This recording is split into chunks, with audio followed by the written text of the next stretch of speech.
Hi, welcome to Superfluous Studios. I'm Jeff.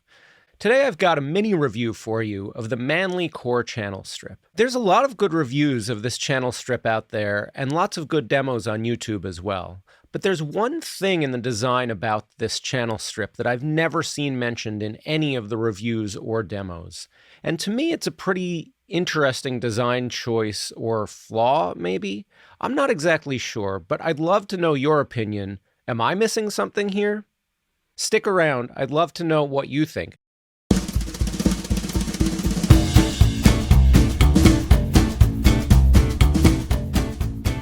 So like I said, this is going to be a mini review. I'm not going to go through every feature in detail, and I'm not going to do a lot of audio either. There's plenty of good reviews out there who did that a lot better than I could. So I'll start out by telling you, this is not going to be a video to bash Manley or the Manley Core. I actually like this unit a lot. I'm not sending it back or anything like that. I like the sound. I think the price point is great, and I think they've done a great job of bringing a lot of those things from their higher end units into an accessible unit and making smart choices about what's in there. So I think it works great for a smaller studio. Now, normally, I just go with a shotgun mic on the camera and keep it pretty simple for my voiceovers, but for this, I wanted to try putting it through the Manley Core so you could see how it would sound with a mic. And of course, you got the SM7B here, a very commonly used mic, but also a very low output mic, so you'll see how it sounds when we really crank the gain up, and we'll talk a little bit more about that later. Also, I get the bonus of having my FM DJ voice through the SM7B and makes me sound big and really manly. This is a tube channel strip with 60 decibels of gain, which should be plenty for most mics. It has two different compression stages, one at the beginning, which is an optical compressor, and then it has a brick wall limiter at the end as well. It's got a high shelf, a low shelf, and a selectable mid-range. Now, if you know anything about Manley, you know that they're known for making very high quality gear. They make hi-fi gear as well as pro audio gear, and the pro audio gear tends to be very well regarded and on the higher price side. The Core channel strip, though, gets you in at a lower price point, still with most of the critical features of the other Manley channel strips. It gets you the Manley in-house made transformers, but at a reasonable price. It does have a few limitations, though, and there's also a few things about it that seem to come up online frequently as either complaints about it or some things that people think maybe could have been done better. One of the first things that you'll see is that some people complain that it's noisy. Now, I don't see that with my unit. I actually think it's got a very, very low noise floor, and I actually purposely went with a Shure SM7B, a notoriously low output mic. And I actually have the gain cranked up all the way to the maximum, to the full 60 decibels on there. Now, I don't actually need quite that much gain on here, but I turned it up all the way just to show what it would sound like with that all the way up and show you what the noise floor is like. And I think it compares really favorably to other tube gear and to solid state gear as well. Now, maybe somebody got a bad unit or it had a bad tube in it or something like that, but I don't have any problems with that. Now, the second complaint that you'll frequently see out there is that there's no bypass for the EQ. Now, that's a little bit of a strange choice. I don't know if that was a cost-cutting measure to try to get this to the price point where they wanted it or what, but you actually can hear it without the EQ in it. It has two outputs. One of the outputs is pre-EQ and limiter at the end of the chain. The other one is with those. Now, that's not quite as simple as switching on and off a bypass, because you've got to have that hooked up to a second input, and then you've got to switch that on and off in your DAW to compare the two. And it's also got the limiter in there with it as well. But to me, not that big of a deal. A third complaint that sometimes you'll see online about this is that the limiter distorts. And I can get it to distort on there. It does take a little bit of practice to use this, but I wouldn't say the learning curve on it is any different than any other piece of tube gear with a lot of different stages and a lot of different things going on in it. I wouldn't say it's the kind of piece of gear that you can't get a bad sound out of. You certainly can. It does take that little bit of practice to figure out how to get it to sound right. There's actually a tutorial on this by Ivana Manley on YouTube, and I would highly recommend taking a look at that if you haven't yet. I watched this when I got it, and it helped me avoid a lot of those pitfalls. Particularly, she mentions that you should think of the input control as a pad. So you should really start with that all the way up and then dial down from there. as opposed to the way I tend to think of the input gain on a lot of my other pieces of gear, where I kind of start low and turn up from there to get to where I need. That all sounds pretty good, right? And it is. But there's this one thing that bugs me about this unit. And here's what it is.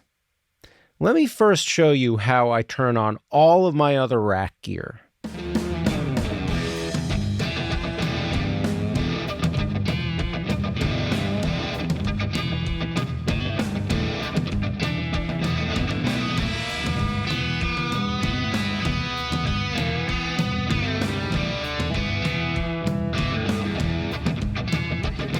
Pretty simple, right?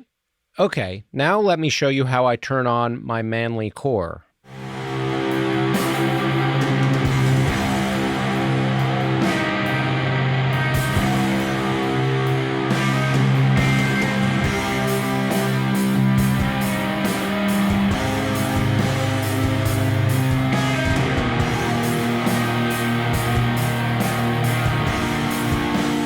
So does that seem like a kind of nitpicky little thing? Yeah, maybe it does in a way, but I gotta say this is the only piece of rack gear I've ever come across that has the power switch on the back of it. Now, I can reach back there, as you saw in the video, because I have one unit of space there in between that and my next piece of gear. But normally, if I had that space there, I would have put a cover on there. Now, ideally, you probably leave some space there. It's a tube unit, gets a little bit warm, and you don't want it to overheat. You want it to be ventilated. But it would be nice to be able to put a cover on that space so it's not open like that.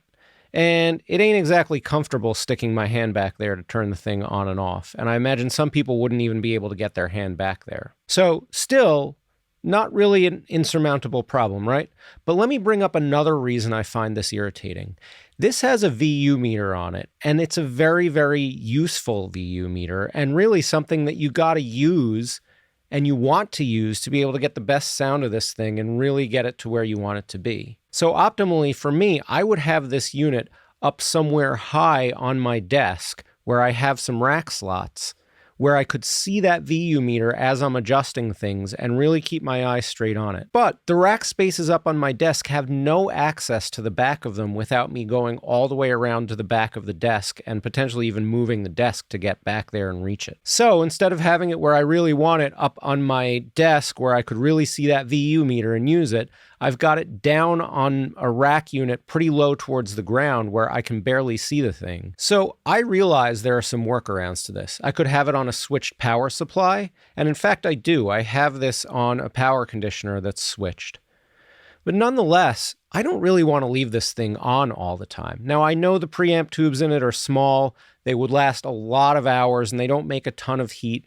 But I turn this thing on usually most days early in the morning and leave it on till pretty late at night. Those hours are going to add up over time if this thing is continuously on. So I would much rather only switch the Manley unit on when I needed to. Now I thought maybe this is just something Manley does. Maybe this is their style to put the power switch on the back of their units. I looked through all of their other units. This is their only one that has the power switch on the back. Every other single rack unit has the power switch on the front, just like every other rack unit I've ever seen.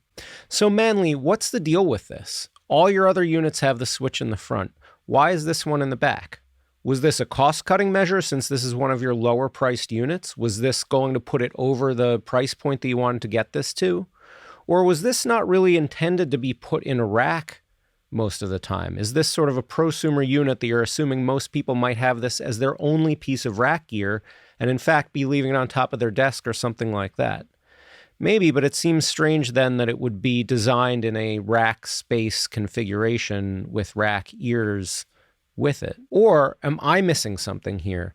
Is this much more normal in rack gear than I know? And is it just something that people deal with and find workarounds for, or put it on a switched power supply? I would love to know. Please educate me if I'm missing something on this. But either way, like I said in the beginning, this isn't a deal breaker for me. I still like the unit, and I've found a workaround for it that I can get to it to switch it on and off. Either way, hopefully this helped you. You see one little quirk that I found in it that I hadn't seen in any other reviews. It's a great unit on a whole.